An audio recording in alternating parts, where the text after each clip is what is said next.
Now, Robert Taylor's blog, Travelling Blind, has reached his travels on the MS Geoffrey Chaucer, which we explored with Riviera Travel just a few weeks ago. I was on board alongside him, and we actually had a bit of a chat for both the podcast and the radio show at the time. Tell me about what's going on. He's here with me now. Hello, sir. How you doing? Hi, Jason. Very well, thank you. Yourself? Oh, good. Thank you. Good to have you along. And I know that you've been reflecting on the good time that you had on board. Yeah, yeah. It was a great time. I mean, we will certainly do one again. My wife and I are debating whether we're going to do the Danube or the Douro. Her favorite one is the Danube. Mine is the Douro. So it'll be the Danube, won't it? That's pretty much the way it's going to go.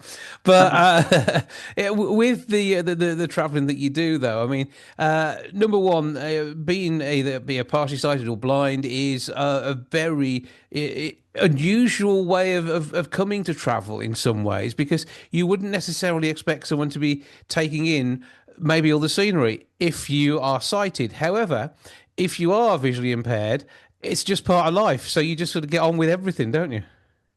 Yeah, you have to. And I do rely on my wife foremost, but other people around me who are describing what they can see. I mean, the Rhine Gorge, for example, with the vineyards and what have you, that listening to the description of that was just amazing. And yeah, of course, there are times when you would love to be able to see, but that's not the case, and that's not the way it's going to be. And with the vineyards, at least you get to sample the output of their work and join in that way. Well, we did have a bit, didn't we? There was quite a lot of wine floated about, hasn't there? So that Yeah. was all good. So obviously, as somebody who is documenting the way your travels go, and really giving tips to others who obviously are just going to get on with life and travel and explore and experience the sounds, the smells, the touch, and the tastes of places in Europe, and you're getting value from all of those things, aren't you? Yeah. I mean, I've travelled since quite an early age. I mean, we had lots of periods when we were bringing up our children and family and what have you, family commitments, where we didn't do so much as we would have liked to have done. Uh, Other things have to come first. But to be honest, we're making up for it now. We're in our dotage, and to do a river cruise, and particularly the Rhine, I wouldn't say it was a dream come true necessarily, but because it was always something that I thought, it's a passport into um, old age. It's a portal, sorry, into old age. But that I loved it. I am old, so I think I am there now. So and I loved it, and I can't wait to do it again. Absolutely. So you've got probably, you think, 7 to 8 episodes where you'll be exploring this. So are you going to be looking at each of the stops along the way and talking about what you experienced there? Yes, yeah. We started off in Basel with the welcome on board and some of the characters we met, without mentioning names, of course. I mean, I will mention when we met on whichever day it was. I'll mention your name. I don't suppose you have any objections to No that. problem with that. So as long as it's all favourable, that's okay. And It can't be anything else, Jason. So, um, and this coming Saturday will be Stanzerhorn. So you already got the first episode out there, and then the second one is Stanza Horn, and that Yes. one was an experience in itself, because we travelled on a cable car, which is almost like a cable railway, two cables with a pulling cable in the middle, and Yeah. the sounds and everything that went along with that. There was an awful lot to experience, wasn't there? There was. I mean, I don't know whether you travelled on the upper deck or the lower deck, but we went on the upper deck, and I have to say, being out in the open like we were, and starting in sunshine and ascending into cloud, well, it was just like going into heaven, wasn't it? Which I'm sure I'm bound for at some stage. But it it was a wonderful experience, wasn't it?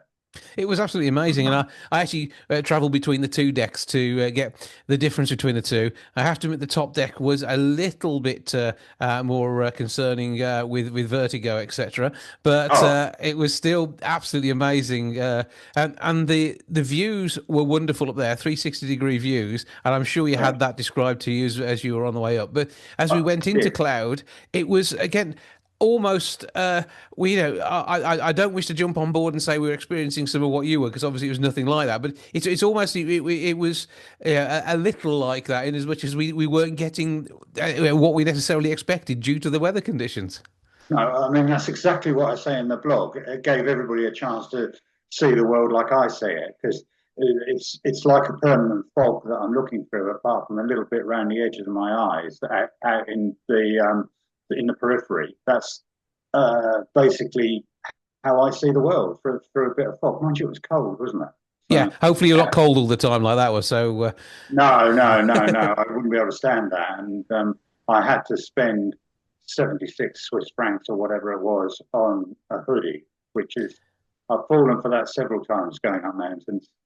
yeah, they've always got a shop selling hoodies there. That's the weird part, isn't it? Yeah, yeah. I think they're expecting me. So you've got the rest of the cruise to visit, and I Yeah. mean, when people are listening to this, are there any bits that you really you struggled with, or was it mostly a positive experience? In general, it was an extremely positive experience. My biggest enemy, and maybe that goes for quite a few blind people, but my biggest enemy, and speaking personally, is buffet, because I can't go up and choose my own. I have to rely on my wife. And in general, the staff did a sterling job. They said, "What do you want?" Went and got it for me and brought it to the table. And say that is yeah, part of adapting and being assisted. Mm. And you're somebody who I know accepts that graciously and sort of gets on with what you need to do. And it's just now part of life for you. So Yeah, yeah, it's and it's in their own interest to do it, Jason, because they don't want me trying to find my way back to a table with a plate full of hot food, and then some poor unfortunate is going to wear it in their lap or over their head or something, do they? I tell you, I'm clumsy, so there's more danger from me than you. I can tell you. I never noticed. So you've obviously got the pleasure of telling the tales of each place you went. Now, Yes, how do you do? I mean, did you record some bits whilst you were there? Because I never saw you with a recorder. no, memory. Yeah. Yeah, total memory. And Mr. Google is an enormous help. Hmm. Just what do I remember? I'm just writing the Strasbourg bit, and obviously it's in Strasbourg, so our guide was saying cut flock to the area because it's the main city and what have you. And the Alsatian, what are you on about the Alsatians? You picture German shepherds running about all over the place, don't you? So I had to look that up, and the Alsatian German shepherd debate went on a long time after the Second World War. I mean, it totally was. The German Shepherd had its name changed to the Alsatian by British soldiers serving in that region during the First World War because they didn't want to give the Germans credit for anything. So, and it didn't get changed to back to German Shepherd until the 1970s. So things like that. I didn't pick that up on the tour, but I've learned it since. But it's because of things that you've experienced when you've been there, and with the whole package that was there. And I think again with what we all experienced on board, it was luxurious food. It was Yeah, the care, the understanding, yeah. the layout of everything was actually well designed. I think for all you may have other opinions on that, but I mean it was easy to get about, wasn't it? I thought. Oh yeah, and I did get about on my own as well. I didn't rely on Jane to take me every which way there was. I went up on deck myself. I had a problem with the automatic doors because I couldn't find the button to open them if they weren't working on automatic and you had to push the button. Well, where is the damn button? So a member of staff would see my issue, come over and push the button for me. So it wasn't too much of an issue. So there's certain things you can't do. I mean, the coffee station would have had many more trips, visits by me if maybe somebody had been around in attendance and could have poured me my own coffee because I probably didn't have enough caffeine on the whole tour. But apart from your depleted caffeine, yeah, you had an amazing time. I know you were enjoying it at Yeah, the time, and I it's great. did. And it's great to have you as part of the radio program that we did on the top deck of the ship, and of course, talking about your book and the work that you've done there. So, Yeah, where do people find you, and of course, your written word too? the written work for the blog is Traveling Blind Blog, and you can look that up through my website, which is roberttaylorauthor.co.uk, where you'll also find information about the novels, Wish Dead List, the most recent, and Lionheart the First. So all the information is on there. We'll try and get some short stories out. There's a free short story on there which follows the main characters of the books on a Christmas episode. So that's free to every reader.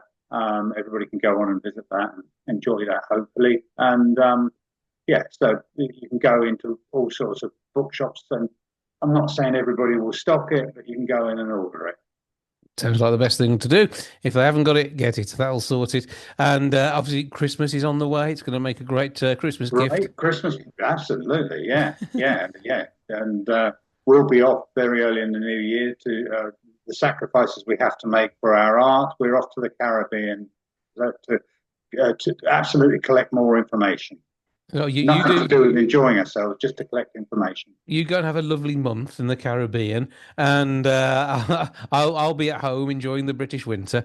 Yeah, And but keep up the good work, keep up the writing, and we look forward to following all of your thoughts following that Riviera cruise, the Rhine cruise to Switzerland, so people okay. get a flavour of how it works, and of course Yeah. all your other travels are there too, because it goes back a good while, doesn't it? Your blog.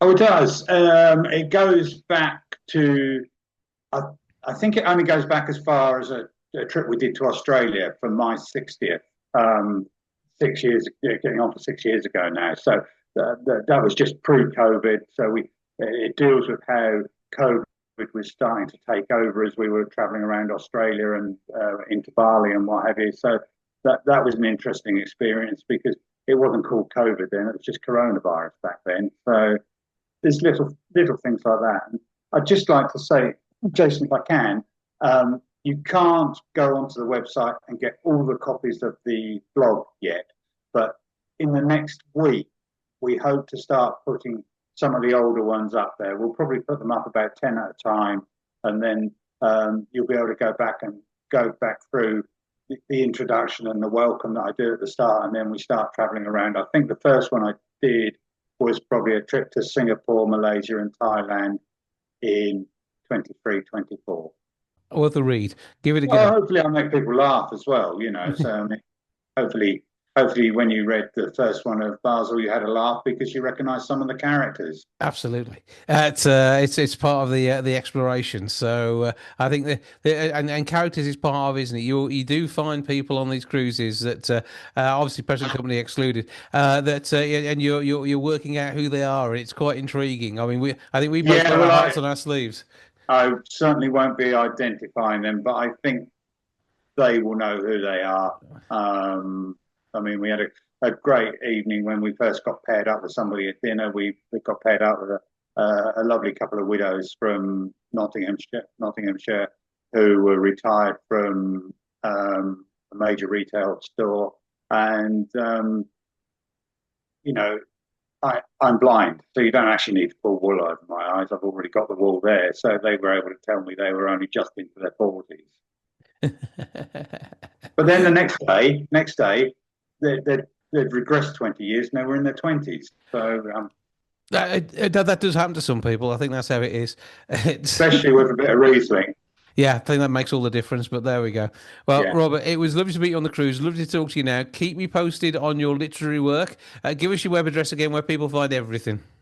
roberttaylorauthor.co.uk. Simple as. Well, if I don't speak to you before, have a fantastic Christmas. It's been slightly scary, wishing people a good one of those already. But have a brilliant time, and we look forward to more of your travels. Great. Thank you very much, Jason.